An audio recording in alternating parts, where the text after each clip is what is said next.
میرا جماعت دوست نے کہا کہ قرآن میں اللہ تعالیٰ رسول اللہ صلی اللہ علیہ وسلم سے فریاد کریں گے کہ میری امت نے قرآن کے اوپر سے کچھ ڈال دی. ٹھیک ہے. تو میں نے ان کو جواب دیا کہ میں سمجھتا ہوں کہ ان کے زمانے میں تو رسول اللہ صلی اللہ علیہ وسلم صحابہ نے نہیں ڈالا تھا. بھیڑ بکری تو ذبح ہو گیا لیکن قرآن کی حفاظت کی اور کبھی نہیں کیا.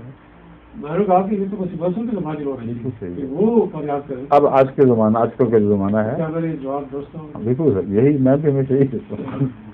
اگر غلط ہے تو پھر میں بھی غلط دیتا ہوں. بالکل واضح پیشگوئی ہے. اور پھر دوسری جگہ ہے کہ اس کو پارا پارا کر لیا ہے، ٹکڑے بنا دیا ہے، عظیم، جس کا مطلب یہ ہے کہ کسی نے قرآن کا کوئی معنی لے لیے ہیں، کسی نے دوسرے لے لیے ہیں. قرآن ایک ہے، اس کے باوجود وحدت قائم نہیں رہ سکی اور امت قرآن کے باوجود پارا پارا ہو گئی. یہ جو اہل قرآن ہے سو کالڈ، ان کو میں بتایا کرتا ہوں کہ یہ آیت بھی پڑھ لیا کرو کبھی. تم قرآن کے قائل ہو کے قرآن کو کیسے چھٹلا سکتے ہو؟ قرآن تو کہتا ہے قرآن خود تم لوگ پارا پارا کر لو گے. تمہیں اکٹھا کیسے کرے گا وہ قرآن جس کو پیچھ کے پیچھے پھینک بیٹھے ہو اور پکڑو تو ایک ٹکڑا پکڑو اس کا.